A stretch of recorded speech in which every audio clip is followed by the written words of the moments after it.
Hola a todos, tenemos liga interrumpida hasta la primera semana de enero, que de hecho la primera semana de enero lo que va a haber va a ser Copa del Rey. El Mallorca va a jugar un partido complicado en el Pasarón ante el Pontevedra y es el momento de hacer análisis, de echar la vista hacia atrás y de repasar lo que ha sido esta primera vuelta. Una primera vuelta que en el caso del Mallorca está concluida porque ha disputado los 19 partidos.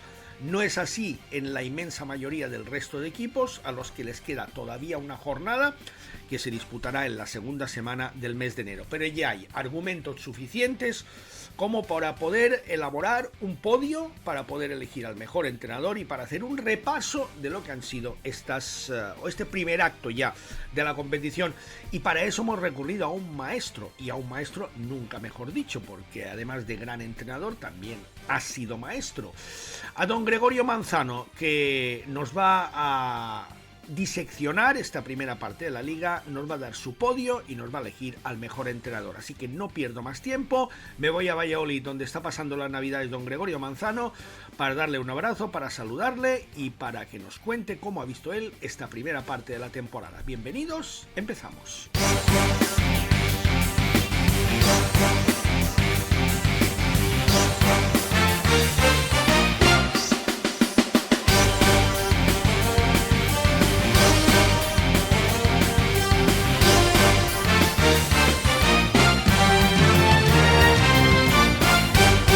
Este es mi nuevo Suzuki Swift.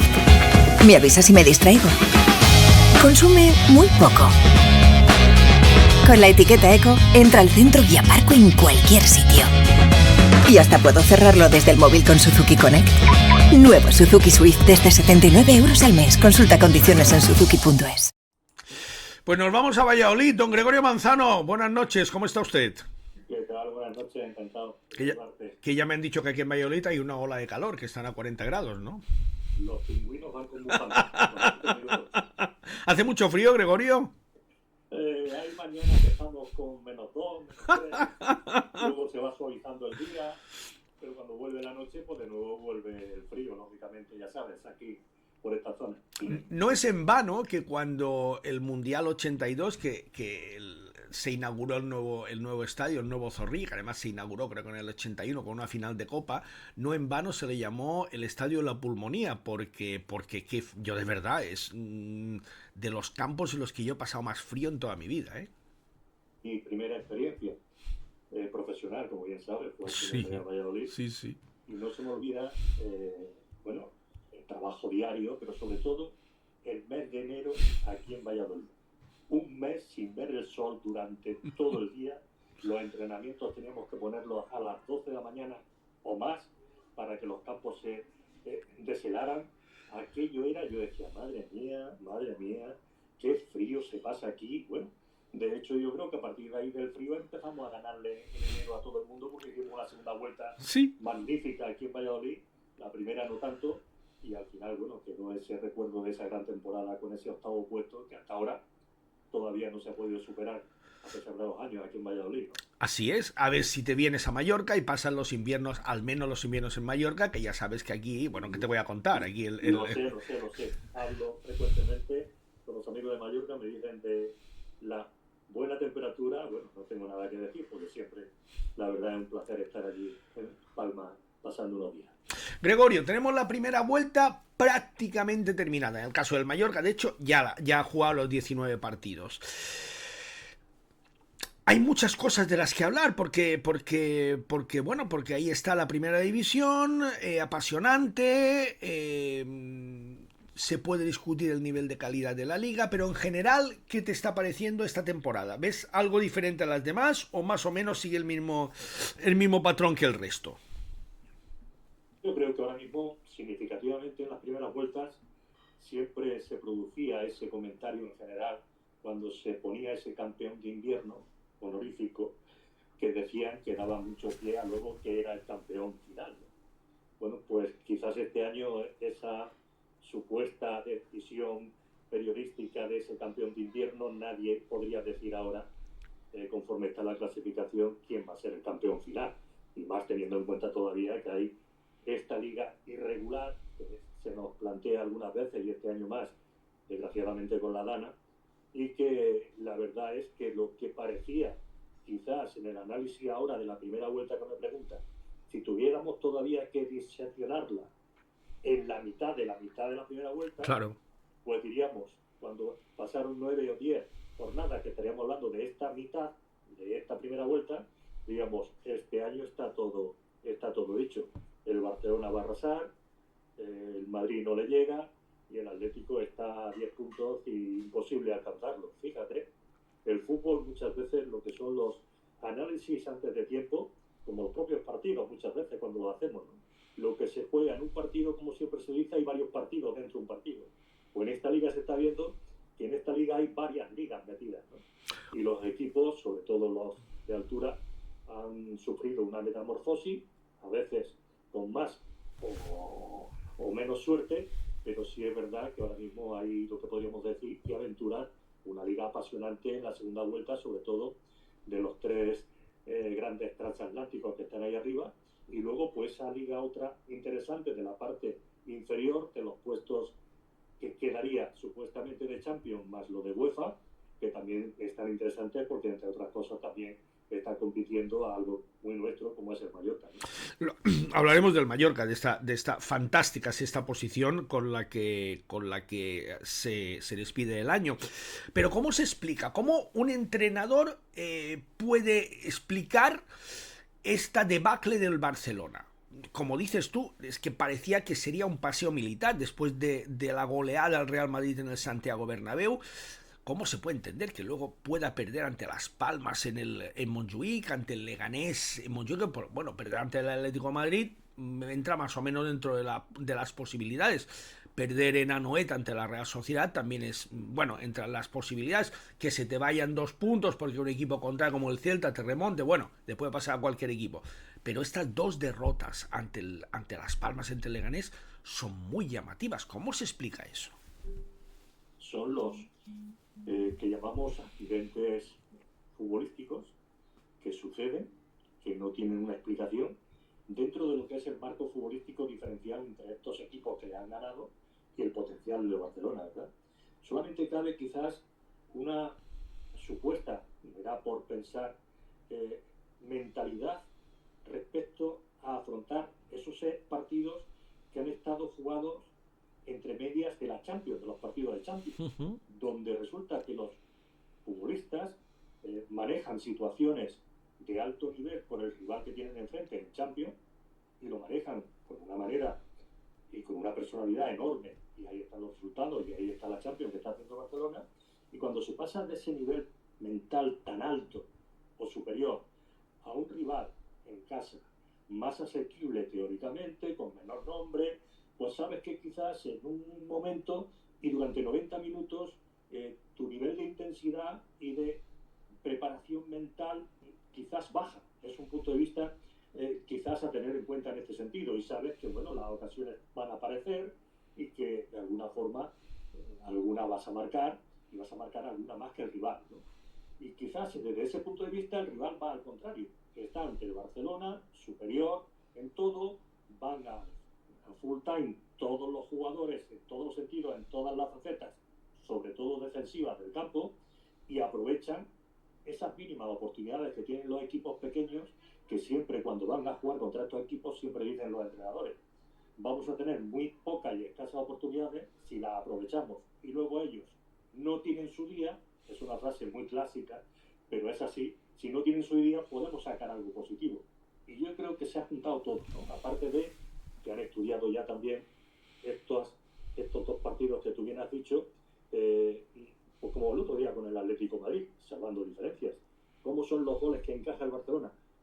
Todos los jugadores corriendo hacia atrás, les han pillado con todos los espacios totalmente abiertos, el rival está empezando a acertar y a conectar en la segunda línea para atacar ese supuesto y bien hecho hasta ahora fuera de juego que el entrenador Flick ha llevado a cabo, y casi todos los goles pues, han sido prácticamente en contragolpes con muchos espacios, y yo creo que se ha juntado de todo, ¿no? Una mentalidad baja para afrontarlo, un aprovechamiento de la oportunidad de los equipos rivales, y lógicamente no es normal que un equipo pues pierda 3 partidos seguidos en Liga, que creo que en la historia de Barcelona nunca ha ocurrido. No. Ha ocurrido, Ocurrió creo que historia, hace 50 o 60 y pico de años. ocurrió, según noticias que creo leer, ha ocurrido con 3 partidos, pero uno de ellos era europeo, no era propiamente de la Liga, de la Liga Española, ¿no? Lo cual, bueno, pues dice que lo que hablábamos antes de que iba a ser campeón antes de nada, ahora va a tener que sudarlo, porque tanto Madrid como Atleti yo creo que están ahora con una mentalidad cambiada, porque lo han alcanzado a algo que veían imposible de alcanzar. Y yo creo que ahí está ahora mismo la emoción de la Liga. Fíjate que el Atlético de Madrid, última semana de octubre, pierden el Benito Villamarín ante el Betis, está a 10 puntos. Le ha sacado 13 en menos de 2 meses, que pueden ser 16, porque el Barça también ha jugado toda la primera vuelta. El Atlético de Madrid, no, el Atlético de Madrid queda pendiente a Osasuna. Si le gana a Osasuna en el primer partido de la segunda vuelta, le habrás levantado, creo que es un caso único en la historia de la Liga, 16 puntos al Barcelona en 2 meses. 16 puntos. Es algo que, bueno, nos lo dicen antes y nadie puede dar crédito. Es así, yo creo que ha habido muchos factores también que han ido sumando al Atlético de Madrid en toda esta remontada que bien comenta, que en momentos puntuales de tener partidos que en condiciones normales los pierdes, porque el fútbol hay una forma natural de ganar y de perder, pero sí es verdad que en el caso reciente del Sevilla en casa, por decir, no solamente el Barcelona, y si nos vamos a la Champions, por los partidos en casa de los empates, la victoria en París, en fin, ha habido una serie donde yo creo que han entrado en una dinámica de, como se dice, que hasta que el árbitro no quita hay partido, y aun incluso yendo en contra del marcador, esa situación, en vez de bajar los brazos, te va dando todavía fuerzas como para decir, podemos conseguirlo, ¿no? Y lo están consiguiendo, y yo creo que es mazazo. La pena, no sé si decirlo así, la pena es que se para la competición, porque creo que la adrenalina de ganar el Claro. de haber seguido la competición hacia adelante, iban como un cohete, y ahora quizás en ese sentido le sirve a uno el Barcelona para reflexionar, parar, recuperar también algún jugador como Yamin, que está lesionado, y el Atlético pues quizás yo creo que le ha frenado, pues yo creo que ese camino que tenía directo a ser imbatible en el resto del campeonato liguero. Europa es otra cosa. Solo hay 3 entrenadores en la historia del Mallorca que hayan ganado al Barcelona en el Camp Nou, y uno lo ha hecho 2 veces. ¿Sabes quién es? Nosotros ganamos, creo, 2-3 y 1-2, creo, ganamos. Pues, ¿quién es el único? Pues bueno, no sabía que eran menos 3, no sé, pero si recuerdo, esa victoria la recuerdo porque se quedan. Y alguna otra que podíamos haberlo hecho, pero las cosas del fútbol aparecieron en su momento y no sacamos tajadas, pero esas dos fueron muy, muy bonitas y muy recordadas. Y la última, que es la última vez que el Mallorca ha ganado en el Camp Nou, remontando un 2-0 con ese gol en el último segundo, que le da la victoria al Mallorca. Sí. Vestido de negro aquel día al Mallorca, ¿te acuerdas? Ese día creo que incluso era la despedida oficial como entrenador de Rijkaard, si mal no recuerdo, era su último partido como entrenador, y que estaba Eto'o todavía en Barcelona. Creo que Eto'o hizo algún gol, si la memoria no me falla, como tú bien dices, se pusieron 2-0, y creo que fue Borja, Valero, Huevo y Huiza. Y Huiza, efectivamente. Igual me falla la memoria, pero creo que te estoy hablando de estos 3 goleadores que al final marcamos ese 2-3 remontando un partido que es 2-0 en Barcelona. Ahora estamos hablando de la dificultad de ganar, pero siempre ha sido muy difícil ganar en Nou Camp. Y la primera victoria, ni te cuento, ese pase que yo creo que será jugada para la historia de las muchas buenas jugadas que tiene el Mallorca, pero el pase de Ibagaza a Carlitos y la vaselina de Carlitos a Valdés, creo que fue un gol magnífico y que nos dio una muy bonita victoria. Después que veníamos, si recuerdas, Tomeu, 15 días antes de ganar el Bernabéu 1-5. 1-5, sí, fue un final increíble. Fue en finales de temporada y ganamos en el Bernabéu y en el Nou Camp. También nada fácil, por supuesto. ¿Sabes qué demuestra eso, Gregorio?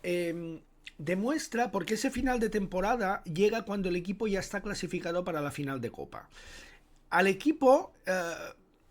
Fíjate que el año pasado yo muchas veces intenté explicarlo y no había forma. ¿Por qué el Mallorca, después de la final de Copa, entra en barrena, como también entró en barrena el Atleti de Bilbao, porque tú tienes un esfuerzo mental y psicológico que es brutal. El Mallorca de Gregorio Manzano elimina al Real Madrid, elimina al Deportivo y se mete en la final. Y luego le gana la final al Recreativo de Huelva. Pero para llegar a esa final, el equipo en la Liga lo pasa muy mal. Muy mal, muy mal, muy mal. Y de hecho está incluso coqueteando con los puestos de abajo cuando había ganado 7 partidos consecutivos en la primera vuelta. ¿Por qué? Porque el esfuerzo mental de aquella plantilla fue enorme. Cuando se elimina el Deportivo, cuando el Mallorca ya sabe que es finalista, que tiene después, porque además se hizo de una forma muy rara, porque la final fue a finales de junio prácticamente, y en julio hubo mucha distancia entre la semifinal y la final. Cuando el Mallorca se siente ya liberado, cuando el Mallorca ya sabe que es finalista de Copa, el Mallorca le gana 1-5 al Real Madrid en el Bernabéu, el Mallorca gana en el Camp Nou, y el Mallorca es un Mallorca totalmente desatado. Esto que bien comentas, lo comenté, que nos tiramos 7 u 8 partidos sin ganar. Sí, sí.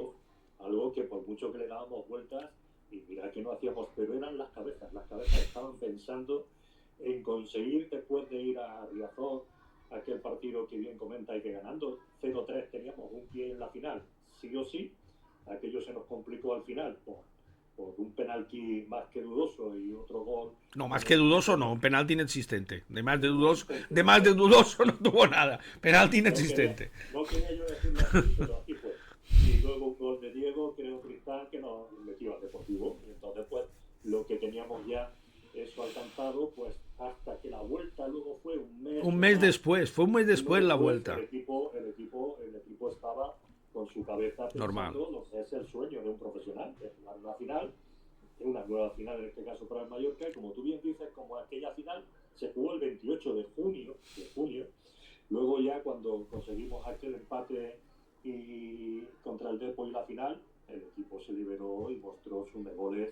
Bueno, yo creo que el fútbol que hicimos fue un fútbol de muy alto nivel esa temporada, con unos buenos futbolistas, lógicamente, pero que yo creo que eso se quedará en el recuerdo que estamos hablando, que antes hemos empezado la conversación con Barcelona, de aquella magnífica temporada, y que luego se volvió a repetir, lógicamente, en Barcelona, como también hubo después, ahora que salgamos a relucir, victorias en Madrid, posteriormente después de ese 1-5 también. El 1, sí, efectivamente, por unos años fantásticos. De hecho, Gregorio Manzano también no solo es el único entrenador que ha ganado 2 veces en el Camp Nou con el Mallorca, también es el último entrenador que le ha ganado al Barcelona en Somos. Le ganamos con Guardiola, de entrenador. También es cierto, también te acordarás que el Barça juega con todos los suplentes, porque el día anterior empata o pierde el Madrid, no me acuerdo, el Barça ya es campeón matemáticamente, tiene que preparar la final de la Copa de Europa, y sale con todos los suplentes, pero cualquier suplente del Barcelona, de hecho empieza marcando de todo, que todo ese partido lo juega de titular, cualquier suplente del Barcelona es titular indiscutible en el Mallorca y en el 90% de equipos. No olvida ese saludo antes del partido con Pep Guardiola, en plan coloquial, lógicamente, de la relación profesional, dándole la enhorabuena por el campeonato, etcétera. Y le digo, el año que viene, te vienes tú aquí a Mallorca y voy yo a Barcelona, a ver si eres campeón de Liga aquí. Claro. En plan coloquial en la situación. No, viste, claro que no. Digo, pues lo que tienes que hacer, seguir hacia adelante, que vas muy bien. En una charla que ese año, precisamente, hay que recordar, ya que estamos tirando un poco de hemeroteca, que es cuando nos ganan la semifinal de Copa el Barcelona, acuérdate, en aquel partido en Barcelona, y que luego nosotros en casa, aquel penalti que falla de Luis Martí, que podría haber pasado todo, pero aquella eliminatoria un poco con estos accidentes que antes hemos hablado, de suerte y menos suerte, hace que gane la Copa, ellos al Bilbao, y luego ganen la Supercopa, y que da lugar al sextete. Es decir, la historia del Barcelona está marcada por situaciones muy puntuales referidas a la Copa de la semifinal que jugó contra nosotros, y que luego ha pasado a la historia de Barcelona con esos 6 títulos que tuvieron en sus vitrinas, ¿no? Es un dato. Esa semifinal de Copa, el partido de ella se juega en el Camp Nou, el Barça gana 2-0, hay un penalti escandaloso a favor del Mallorca que no pita el árbitro, ¿te acuerdas? Escandaloso. De Márquez a Trejo. Efectivamente, pero escandaloso. La vuelta, el Mallorca se pone 1-0 y tiene un penalti a favor para igualar la eliminatoria, y lo falla Pelluir Martí, y luego el Barça empata al final, empate a 1. Es la vez desde el 2003 y ahora esta reciente final de Copa en la que el Mallorca ha estado más cerca de la final de Copa y más cerca de eliminar al Barcelona. Como dices tú, hay una frase de Gregorio Manzano que me dijo a mí particularmente. Yo, además, como yo la repito, doy el copyright, porque no es mía, es de Gregorio Manzano. Gregorio Manzano me dijo una vez, yo le llamé antes de jugar con el Atlético de Madrid en el Santiago Bernabéu, y le deseé suerte y me dijo, mira, siempre pasa algo en el Bernabéu y siempre es a favor del Real Madrid. Y esa es una frase que me quedó marcada porque es cierto, y es extrapolable también al Barcelona en el Camp Nou. Es que claro, es que tú juegas contra un equipo que es, o dos equipos que son infinitamente más poderosos que tú económicamente, que no pueden competir. Es como si tú sales a hacer una carrera con un 600 y el otro se te presenta con un Aston Martin, no hay nada que hacer. Pero es que además de eso, por si acaso, por lo que sea, el motor se le escala o por lo que sea, luego siempre llega la ayudita arbitral, que es lo que te da la puntilla. Y ¡fua! Esto es terrible, pero absolutamente terrible. Deberían jugar ellos dos una liga escocesa a 70 partidos y dejar al resto en paz, porque no es una situación que me parezca normal. Hay situaciones muy... en toda la historia que han sido muchos partidos, lógicamente, el frente del Mallorca, pues cuando siempre hemos jugado este tipo de partidos, lo que yo te comento, acuérdate en ese Santiago Bernabéu, esa última jornada que el Madrid se jugaba la liga, y que nosotros nos presentamos a jugar nuestro partido, jornada 38, y que ganábamos 0-1 en el descanso. Gol de Varela. Pues yo siempre estaba en ese partido. Pues bueno, se jugaba Barcelona y Madrid la liga, pero yo siempre en ese partido, al hilo de tu comentario, siempre decía, ¿cuándo va a pasar algo? Algo va a pasar, ¿me entiendes? Y siempre pasa, y siempre pasa.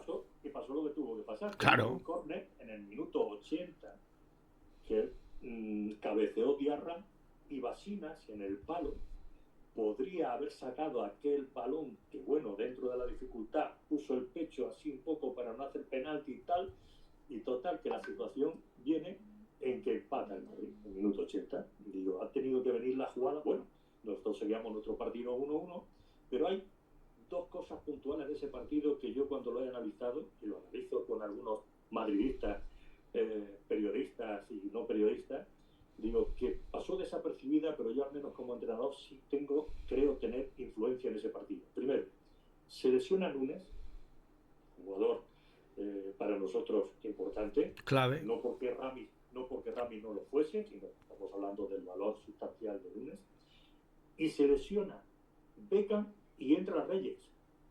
Fíjate. Que marca 2 goles. Fíjate la importancia de la situación que tuvo Reyes, que en paz descanse, en aquel final, donde de falta hizo un super golazo y luego ya al final nosotros, lanzado a por el empate, se hace el 3-1. Hay dos situaciones no programadas dentro de un partido que son las que, bajo mi punto de vista, desequilibran un poco esa diferencia sustancial de los equipos, y que creo que a veces, sin tenerlos mucho en cuenta, también porcentualmente influye luego en el resultado final. Y termino. ¿Sabes que ese partido, en mis 400 y pico partidos de entrenador en primera división, es la primera vez que no fui a una rueda de prensa después del partido? El Madrid se olvidó del entrenador de Mallorca y de los aficionados de Mallorca y de las explicaciones. Se olvidaron, no hubo rueda de prensa para el entrenador visitante. Digo, muy bien, esto, claro, hay que entenderlo, que ganaron aquella liga también in extremis en ese partido, después de que el Barcelona también le llevase en su momento, no sé si eran 7, 8 o 9 puntos. También fue un milagro aquella victoria de Madrid de Capel. Bueno, aquellos milagros que tienen poco de milagros y más de otra cosa que no quiero decir ahora, pero creo que es evidente que todos lo sabemos. Volvamos a la liga actual, Gregorio. Vamos a repasar la clasificación. Aquí está la clasificación. El Barcelona, bueno, aquí está. Bueno, esta no está actualizada, perdona, esta no está actualizada, te he puesto, no, me he equivocado, te he puesto la anterior y esta no está equivocada. Pero bueno, en las 5 primeras posiciones tenemos Atlético de Madrid, Real Madrid, Barcelona, Atleti de Bilbao, Villarreal y Mallorca. Un Mallorca espectacular, un Mallorca que está empatado a puntos con el Villarreal en quinta, sexta posición y que ahora mismo, si acabara la temporada, jugaría competiciones europeas. Equipo muy, bajo mi punto de vista, solvente, competitivo, fiable. Un equipo que tiene un conjunto muy equilibrado en sus partidos, en las tareas ofensivas y defensivas, hace realmente un equilibrio en toda la zona del campo, donde los rivales, cuando quieren crearle fútbol, encuentran muchas dificultades, además de espacios y superioridades numéricas para hacerle peligro, pero cuando está el Mallorca atacando, siendo en algunos casos unos ataques muy bien planificados, más que nada por las características de sus delanteros, que son las características muy definidas, pues creo que los equipos no hay nada mejor para uno, en todo caso, como una frase quizás mía, que no la es, pero cuando llegas a que tu equipo te respeten todos los rivales, que ganes ese respeto, aunque el partido ya salga, como es obvio, 0-0, sales ganando porcentualmente algo. Sí. El rival te está respetando y sabe que en cualquier momento, como tú te descuides, ese rival te va a ganar. Ya es mucho dentro del mundo del fútbol. Es una ventaja enorme. Cuando pierdes el respeto de cualquier rival, sale al campo diciendo, a este le vamos a ganar, porque tarde o temprano va a fallar, tarde o temprano van a cometer un error, van a abrirse, no van a saber ajustar, etcétera. Esto con Mallorca no pasa. Y eso yo creo que ha sucedido en gran parte esta mitad de temporada, en gran parte también, ya venía un poco sumado del año pasado, quizás el año pasado más en la faceta defensiva que ofensiva, por poner un balance en lo que fue la temporada pasada el equipo, que también lo hizo bien, pero quizás este año, además de ese paso hacia adelante, luego ha habido ciertos partidos puntualmente que ha habido victorias, algunas también influidas por un poco de buena suerte, que también es positivo en esto del fútbol, que te venga también cuando juegas a las cartas alguna carta buena que pueda encartar, y eso le ha venido también al Mallorca a favor en algunos partidos, que ha hecho que tenga quizás esos 2, 3, 4 puntos más que ahora mismo le sitúan en esa final de primera vuelta con 30 puntos, que es decir, que va a estar en condiciones normales en las siguientes 19 jornadas, no luchando por una permanencia como en años anteriores, sino va a estar luchando por una posibilidad de un puesto europeo, que ya en este caso es dar un salto de calidad respecto de años y temporadas anteriores. Estamos en una situación en la que ahora mismo hay equipos mucho más poderosos económica y deportivamente que están por debajo. Real Sociedad, Girona y Betis, sobre todo estos tres que en teoría deberían estar por encima del Mallorca, pero no lo están. ¿Tú crees que al final, desde tu experiencia, se va a imponer esta superioridad económica? Porque imagino que estos tres equipos también van a ir al mercado de invierno a reforzarse. ¿O crees que el Mallorca está en condiciones de poder aguantar ahí? Que pase lo que pase, evidentemente, como has dicho tú con toda la razón del mundo, la temporada es muy buena. Al Mallorca no se le exigía entrar en Europa. Al Mallorca se le exigía una permanencia más o menos estable. Está en camino de eso sobradísimo. Pero bueno, ya que tienes esta oportunidad, intenta aprovecharla. ¿Tú crees que le va a dar para llegar o no? Una variable a tener en cuenta dentro del análisis que ha hecho de los perseguidores que hay por detrás. Y es que mientras estos equipos, Real Sociedad, Betis y Girona, durante estos 6 meses, 5 meses de competición, han tenido competiciones europeas, el Mallorca no lo ha tenido. Pongamos porcentualmente, cada uno que ponga lo que quiera, pero si quiere o no, eso influye. Creo que en esa diferencia todavía que hay, poca o mucha, como queramos verla, porque hoy día el fútbol en Europa gasta mucha pierna. Los futbolistas, cuando compiten estos jueves o miércoles, en el caso, o martes de Girona en Champions, Yo creo que eso es un factor a tener en cuenta siempre y cuando no sabemos la altura de estos equipos que van a seguir compitiendo en Europa. Bueno, al Girona le queda poco, al Girona le quedan 2 partidos. Le queda poco, por eso quizás es un rival a tener teóricamente en cuenta, porque digamos que cuando recupere, que también es verdad que ha tenido ausencias por lesiones numerosas, muy importantes, creo que va a ser un rival a pelear por puestos también europeos. Y Real Sociedad y Betis, pues depende de la situación que yo te comento, que creo que tienen plantillas y económicamente son más fuertes que Mallorca para poder luchar. Pero bueno, sea como fuere, yo creo que si en algún caso estos 3 equipos están hablando de pelear con el Mallorca para puestos europeos, pues estamos hablando de que precisamente está codeándose el Mallorca con equipos de un nivel que han demostrado temporadas anteriores que lo tienen y ya están a la altura de ellos para competir con una plaza europea. Dice mucho a favor del equipo, ¿no? Muchísimo. Vamos con otro equipo, Gregorio, que conoces perfectamente, que da pena verlo porque es un histórico, que es el Valencia. Yo he visto descender al Valencia, tú también lo habrás visto, porque bueno, en su época descendió a segunda división. ¿Tú crees que un histórico como el Valencia puede volver a segunda división? La verdad es que yo es un equipo al que aprecio mucho y me da pena verlo ahí abajo. Duele bastante ver al Valencia en la situación en la que está. No me gustaría que descendiese por razones históricas.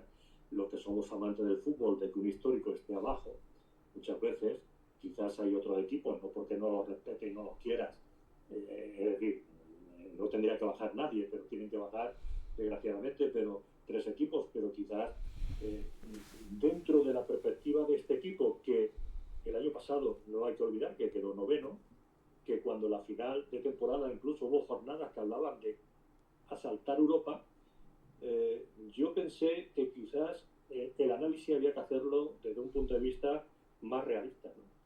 Porque emergió en la parte final de la anterior etapa con Rubén Baraja unos chavales desconocidos que venían al fútbol liberados de toda la presión que conlleva Valencia, su historia y la afición, y lo hicieron magníficamente bien.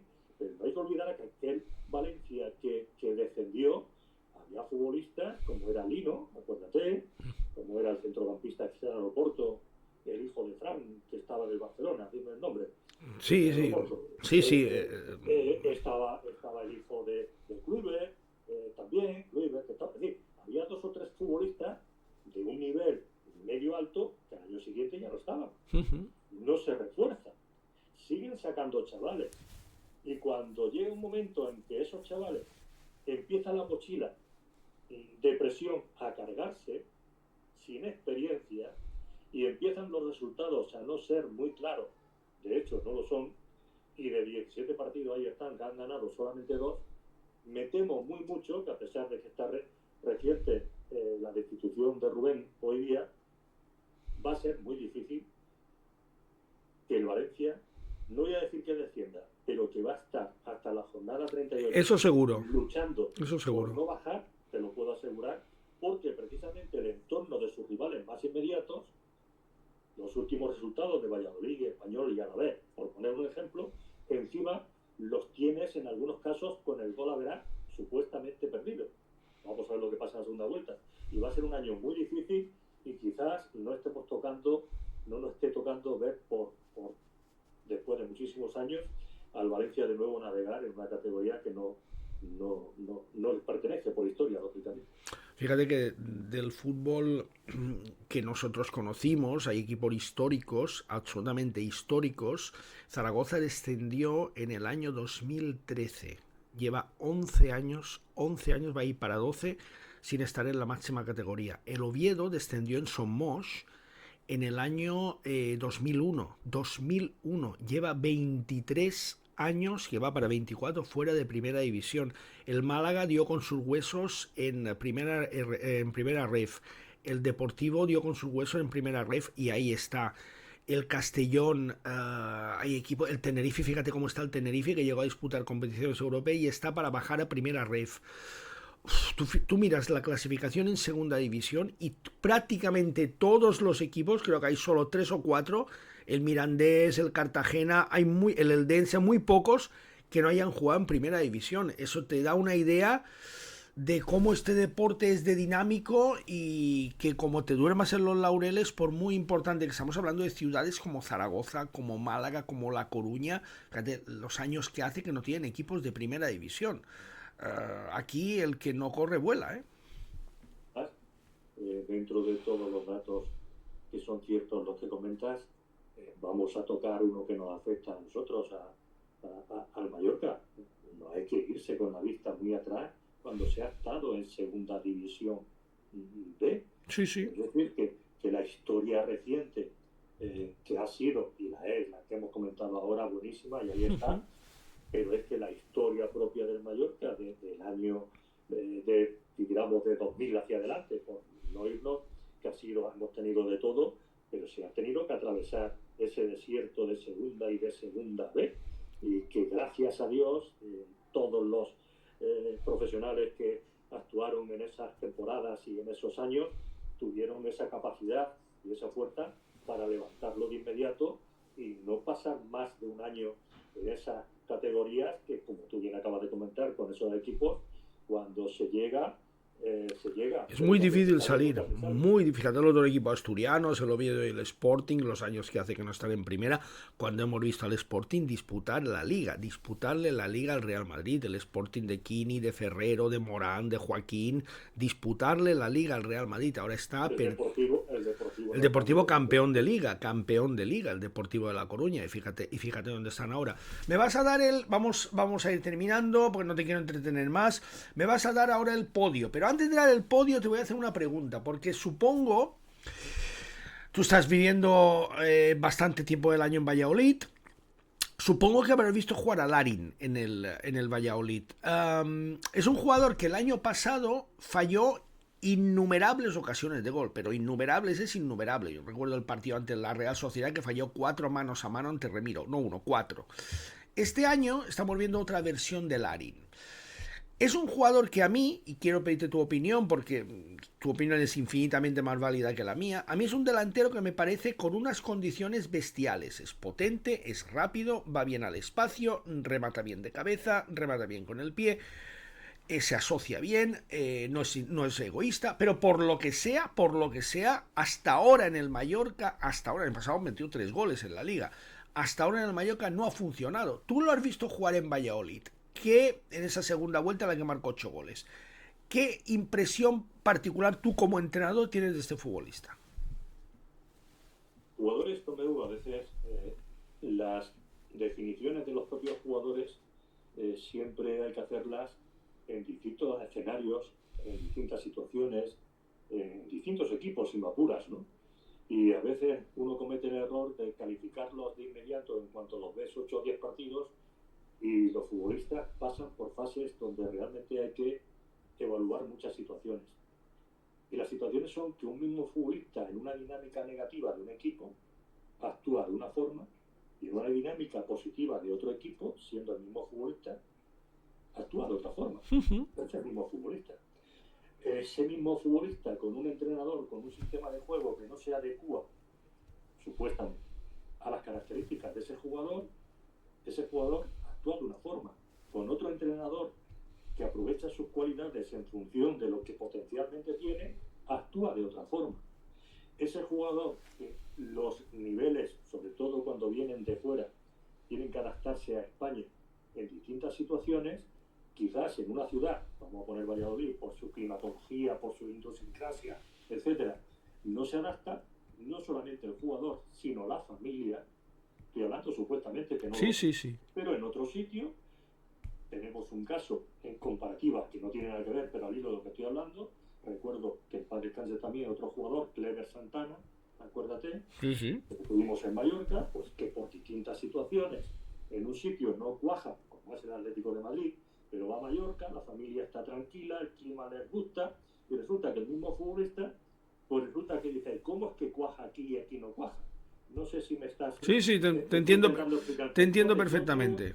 Yo creo que ahora mismo este jugador se ha encontrado en un clima de trabajo positivo, donde cuando llegó encima tenía un delantero con un nivel, como era Muriqui, que lo sigue teniendo, y que él quizás estaba a su espalda, y él, que tenía todos los elogios, tenía todas la vanagloria será Murici, y él estaba ahí un poco tapado, pero que ha seguido trabajando, pero que además, cuando ha faltado Murici, él, creo que jugando muy bien, como tú lo has definido, un jugador potente, despacio, con buena llegada al área, más que siendo un referente único, que creo que ahí le pierde un poco esa posición, bajo mi punto de vista, no son sus cualidades, pues ha encontrado además que ha hecho goles, algunos decisivos y de puntos, y eso hace que su nivel de confianza ha ido creciendo, y resulta que ese futbolista de dudas de tiempos atrás, pues ya es un futbolista consolidado, y que quizás hoy día pues es te voy a decir, un jugador titular en el 11 del Mallorca,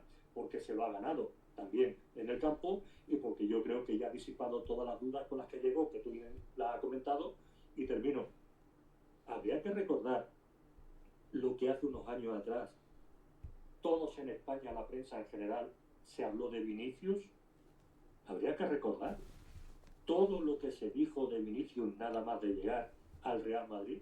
Sí. Bueno, pues ha pasado un cierto tiempo, es el mismo jugador y ha sido nombrado, bueno, vamos a decirlo, pero ha sido nombrado el mejor del mundo en la última gala de Best, ¿no? Entonces, las situaciones cambian en función de momentos, en función de las cabezas, que son muy importantes, de las situaciones de los equipos, y yo creo que Mallorca lo que sí tiene ahora es que darle gracias, es que ha encontrado a ese jugador que él fue a comprar, que lo compró, que hubo dudas, pero que hoy, a día de hoy, yo creo que ya es un jugador consolidado en Primera División. Pues lo has definido muy bien. Vamos a terminar. Te he pedido el podio, los 3 mejores jugadores y el mejor entrenador de esta primera vuelta. Dime quién ha sido para ti vamos a ir de abajo hacia arriba, el tercer mejor jugador de la liga. ¿Quién ha sido, Gregorio?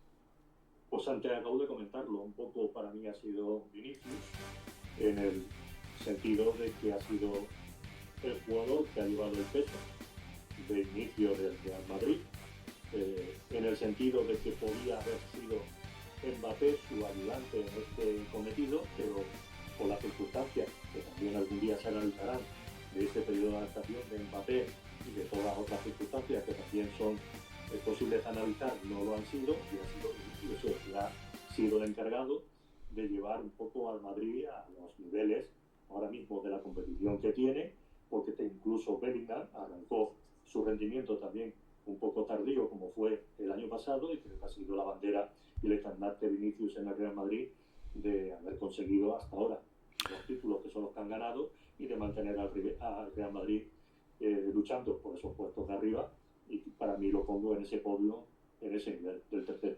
Si tuvieras que elegir al mejor jugador del mundo, ¿cuál sería tu voto? ¿Del mundo? Sí. Hombre,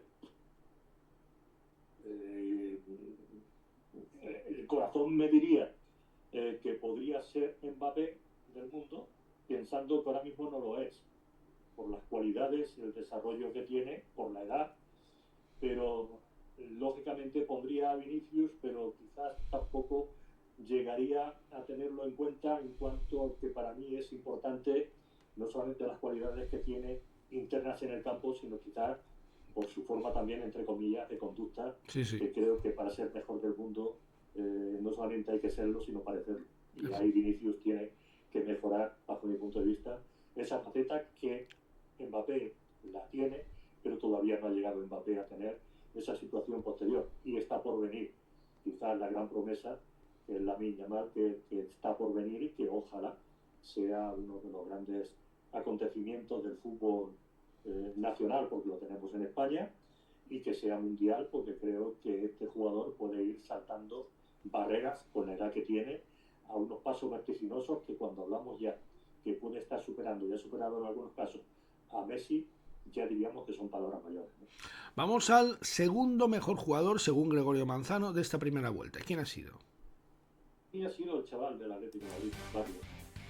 Para mí es el jugador que ha marcado, quizás, después de los jugadores españoles en medio campo que hemos tenido, y han sido muchos y muy buenos, y están apareciendo en la medular del fútbol español. Yo creo que este jugador ya dio salto con el Atlético de Madrid, pero creo que este año es su consolidación de ser el motor que lleva al Atlético a los niveles que está consiguiendo. De hecho, también su falta cuando ha estado lesionado, el equipo lo ha faltado. Pero después de esa ausencia, de la retirada, te pongo los más recientes, que han sido de Gavi, en primer lugar, la retirada también paulatina de Coque, por poner un poco en tiempo a cada uno. Creo que el Atlético de Madrid ha encontrado a un futbolista con un gran desarrollo de futuro en ese centro del campo, que indudablemente todos le acompañan, Celso, etcétera, pero creo que este jugador para mí es una revelación ya consolidada en un club con ese peso como es el Atlético de Madrid, y creo que hoy fundamental para que el Atlético de Madrid siga estando donde está. Y vamos, aunque yo creo que ya nos lo has adelantado un poquito, ¿quién ha sido para ti el mejor jugador de la primera vuelta? Comentar un poco por las situaciones que antes hemos dicho del chaval de la Lamine Yamal. Yo creo que ahora mismo está sorprendiendo a propios y extraños, porque muchas veces cuando hablamos de que surge un futbolista de esta edad, pues quizás piensas siempre la palabra de que llegar se llega, se destaca, pero luego hay que consolidarse, y tiene que consolidarse no solamente en el fútbol doméstico, por decirlo, en nuestra liga, sino que hay que consolidarse con equipos ya de gran envergadura y con equipos de alto nivel, y esto lo ha hecho en Europa también. Si eso añadimos que toda esta gente joven, además, junto a Lamine, han aparecido también en lo que es la representación propia de nuestra selección española, pues diríamos que estamos hablando ya de futbolistas que con solo 17 años tienen entorchados de un nivel que muchísimos futbolistas se retiran y no han podido conseguirlo siendo jugadores importantísimos y con un gran nivel. Pues este todavía, en la edad que estamos hablando, ya los tiene, y yo creo que todo el mundo nos encantaría que el fútbol mundial, dentro de poco, no te extrañe, le den el título honorífico. Bueno, si antes he hablado de Messi, no quiero hablar de otras palabras, pero realmente tiene cualidades para deslumbrar en España, en Europa y en el mundo. Y vamos para terminar con la elección, según Gregorio Manzano, del mejor entrenador de la primera vuelta. ¿Quién ha sido? Por lo fácil podría haber dicho pues Simeone, que va el primero, ¿no? Ancelotti, porque ha sido nombrado el mejor entrenador en la gala que ha tenido. Incluso Flick, que acaba de llegar. Bueno, yo diría que son entrenadores, lógicamente, de un gran nivel, en grandes equipos, con grandes jugadores, pero me marco el perfil quizás más abajo de Arrasate en el Mallorca, pues por una razón, incluso por encima de él estaría Valverde, pero digo Arrasate porque llegar por primera vez a un equipo sustituyendo a un entrenador experto como fue Javier Aguirre, llegar a un equipo donde tu ambiente natural, donde has estado, que ha sido Osasuna, que has estado integrado, compenetrado, querido, con buenas clasificaciones y buen trabajo, pero llegar a un club donde ese equipo precisamente ha alcanzado una final de Copa después de 21 años, que también es un hecho importante, y llegar luego a una plaza donde realmente tienes que adaptarte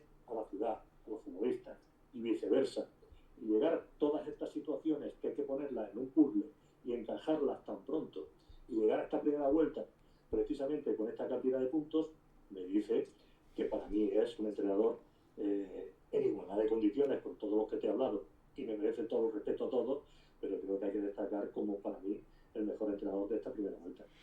Yo estoy de acuerdo, porque al final los entrenadores, a mí me gustaría ver a Guardiola, el que muchos consideran el mejor entrenador del mundo, que sin duda es un grandísimo entrenador, pero habría que verlo en un equipo del nivel del Mallorca, del Girona, en un equipo de estos. Entonces cuando se ve, por eso para mí Luis Aragonés era el número uno, porque Luis Aragonés estuvo arriba, estuvo en medio y estuvo abajo, y en todos los equipos en los que estuvo sacó un grandísimo rendimiento.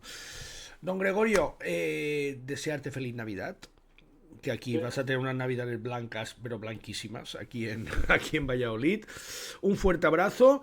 A Gregorio le vamos a pedir a partir del próximo año, siempre que él tenga disponibilidad, vamos a estar con él cada martes para que nos analice la jornada de Liga de Primera División. Insisto, siempre que él tenga disponibilidad, que no va a poder ser siempre, pero siempre que él tenga ese ratito, porque a mí me encanta como Gregorio Manzano cuenta las cosas, es muy didáctico como buen profesor, ¿no, Gregorio?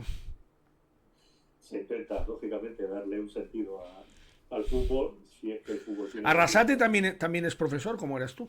También, sí, efectivamente. Se le nota. Muy bien. Pues felices fiestas para todos vosotros también. Muchísimas gracias, Gregorio, un fuerte abrazo y hablamos muy pronto. Muy bien. Un abrazo, Gregorio.